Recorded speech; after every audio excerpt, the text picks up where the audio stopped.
ទៀតគឺប៉ាប៉ាអូនហ្វេនអូនសាហាវខ្លាំងកាប់មុខត្មងណាមិនមែនឆ្លាក់ធំទៅក្នុងបេះដូងនេះឆ្លាក់ខុបកន្លែងហ្មងនៃជីវិតហើយហៀងខ្មើតិចដែរដល់ពេលមានហ្វេនចឹងសំខាន់ហ្វេននេះគឺហ្វេនដល់អាយុ100ឆ្នាំត្មងណាហ្វេននេះគឺអត់ផ្លាស់ប្ដូរអត់មានរេអត់រីកវេទៅណាទាំងអស់គឺ support ខ្លាំងខ្លាំងត្មងហើយសំខាន់ហ្វេននេះចាំយើងរងថ្ងៃទៀតហ្នឹងណាចាំតាំងពីខោទឹកនោមទឹកដាស់គោម្សៅលាបខ្លួនខោអាវនិយាយទៅគ្រប់សពត្មង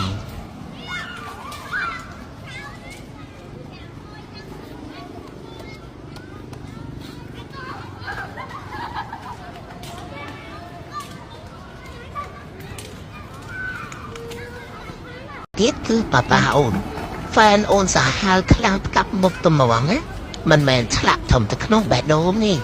ឆ្លាក់ខុបកន្លែងហ្មងនៃជីវិតហើយហៀងខ្មើតិចដែរដល់ពេលមានហ្វេនចឹងសំខាន់ហ្វេននេះគឺហ្វេនដល់អាយុ100ឆ្នាំត្មងណាហ្វេននេះគឺអត់ផ្លាស់ប្ដូរអត់មានរេអត់រីកវេទៅណាទាំងអស់គឺ support ខ្លាំងខ្លាំងត្មងហើយសំខាន់ហ្វេននេះចាំយើងរងថ្ងៃទៀតហ្នឹងណាចាំតាំងពីខោទឹកនោមទឹកដាស់គោម្សៅលាបខ្លួនខោអាវនិយាយទៅគ្រប់សពត្មង